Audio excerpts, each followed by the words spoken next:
Alright, so I'm on the northern tip of Smith Mountain Lake with a canoe that I just bought for $400 and no clue what I'm going to do, except for that it's going to be interesting. I'm thinking that I'm going to paddle around this lake. It's a pretty massive lake for a few days, getting used to the canoe, getting used to handling it, getting used to packing and unpacking it and getting in and out of it.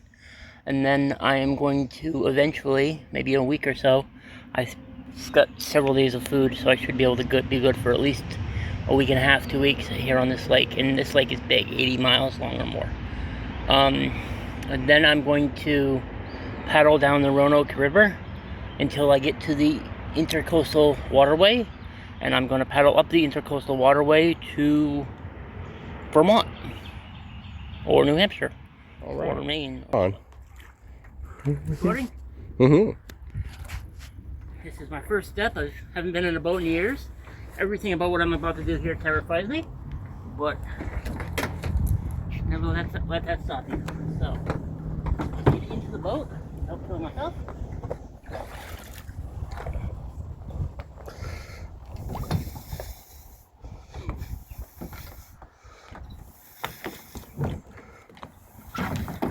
Uh-oh. That pretty much. It feels like it's.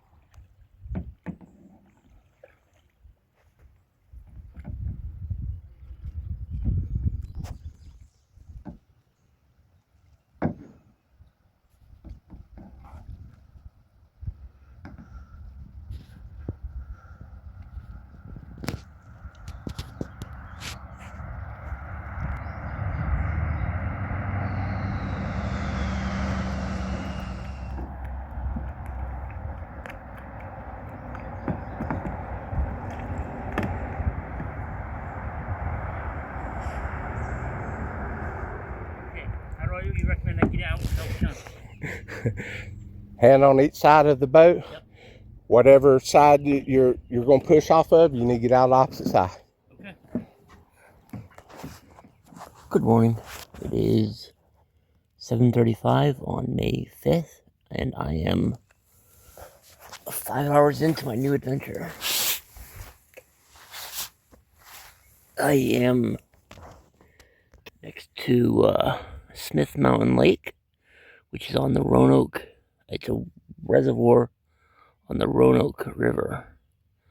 I don't know how far I am from the coast, but my goal is to paddle down the Roanoke River to the coast. It gets to the coast around Kitty Hawk, North Carolina, Virginia border, and then I'll paddle up the Intercoastal Waterway till I get to the Connecticut River, probably the Connecticut, maybe the Hudson, but probably the Connecticut. And then I'll paddle up the Connecticut till I get to Vermont. My mom lives about 13 miles away from the Connecticut River.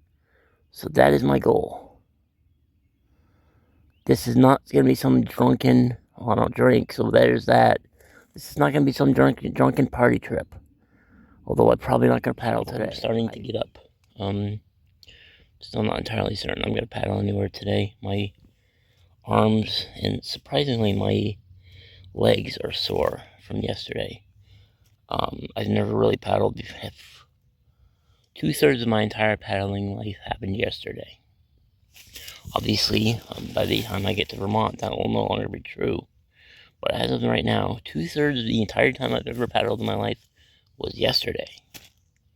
I maybe paddled 8 hours before in my life in canoes over the years growing up, and so yesterday 5 hours. That's 2/3 the time.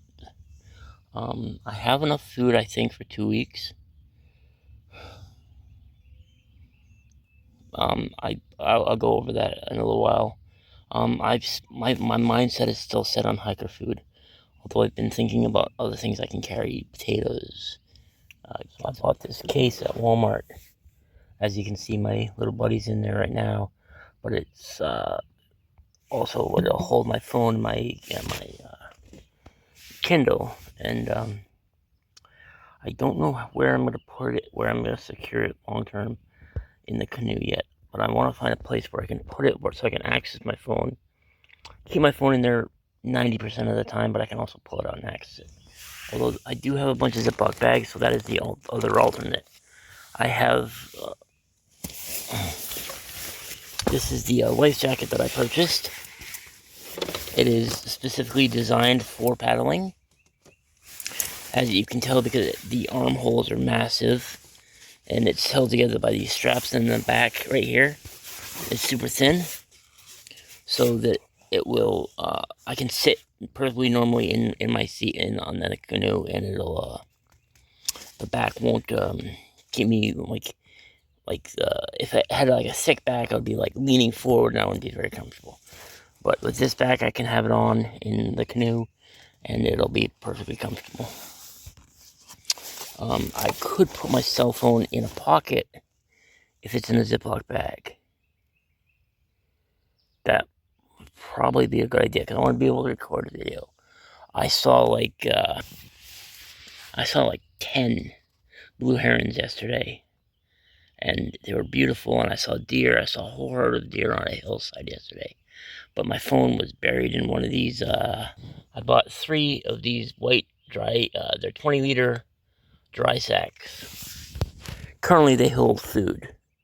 I'm gonna put my sleeping bag in one of them, and probably, basically they're to hold things that I don't want getting wet. Food that's in sealed containers, I don't care if it gets wet, because the sealed container will dry off.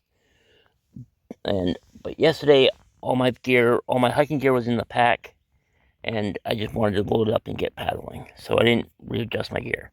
But that's what I'm going to do today. I'm going to move my tent over there to that little flat spot, so I'm not quite as obvious. Also, I will be in the shade, I won't be in the sun. And then I'm going to work with my gear and figure out what goes where. I'll keep you up to date. Figured I'd show you my canoe while it's currently empty. Oh. So this is the Mad River canoe. It's an Adventure 14. As you can see, it's gray. Came with 2 paddles and 3 seats technically. It's got this cool cable here. I'm gonna have to take this one, see if I can't take it. Oh, it doesn't look like I can. That's annoying. Okay, well, it's got this cool cable which you can use to hook the seat. Unfortunately, one of the sides broke on the back, but it doesn't look like it can move the one from the front to the back, so that's a little awkward. But it still works, which is all that I care about.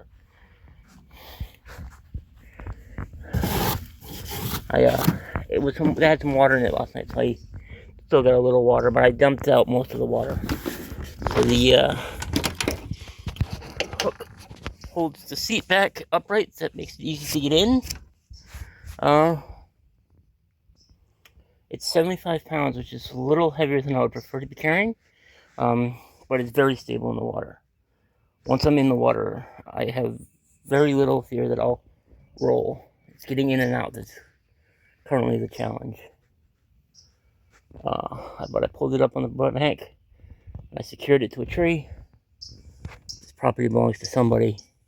So my arms feel pretty weak right now, but I'm assuming, or hoping, I guess you should say, hoping that within a week or 2 of paddling every day, my arms will get a lot stronger.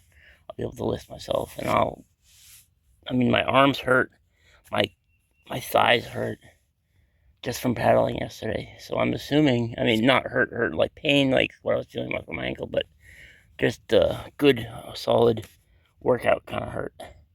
So I'm assuming that as I keep doing this, I'll get, it's a full body workout. I'm assuming I'll get in better shape. I'm not gonna, I'll definitely get in better shape. It's just what kind of shape I'll be in, I don't know. I'll find out, right? So I've noticed this lake has a funky smell to it. Can't describe it really, just a slightly sour, funky smell. I'm hoping that once I get acclimated to it, it'll just vanish and I won't even notice it anymore. And I'm hoping that happens quickly because it's a little awkward. Little off-putting smell, but I think it's just because I'm not used to being around this much water.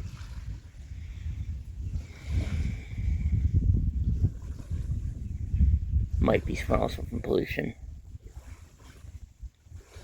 Boats come down here hauling ass. Speedboats went by a few minutes ago, and now we're seeing waves from that. It's really awkward when you're out there, but I decided not to do anything today. Got this beautiful spot where my tent is set up. Technically, I'm on somebody's property, and even using somebody's chair right now.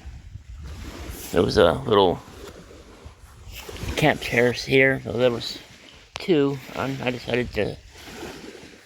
Whoever owns this place will get just as if they get angry about me being here, they'll be just as angry that I used their chair. So, since they probably will never find out, hopefully they'll never find out. It would be really awkward if somebody rolled in at like 6 o'clock. Like, yeah, this is my property, you can't be here. But, whatever, I'll be like, hey, I paddled all day. I'm just gonna spend the night, and I'll be out of here early in the morning. And I will be leaving early tomorrow morning. My plan was to get used to paddling slowly, go a couple miles the first day, and maybe go for an hour or two, and find some place to stop. But this lake is very, very steep most of the place. And the areas that aren't steep have houses very obviously on the shore. So, this is the first place I've seen that didn't have a house right on the shore and had a place where I could get out. The weather report is showing 50% chance of thunderstorms on Friday, Saturday, and Sunday. Not Friday. Friday looks good. Saturday, Sunday, and Monday is what I meant to say. So I don't know where I'll be for those storms. Hopefully, we just blows over and we get light rain, if any rain at all. But if it looks like it's gonna be heavy rain, if I see thunder, I'll just there's a lot of private land and there's a lot of dock.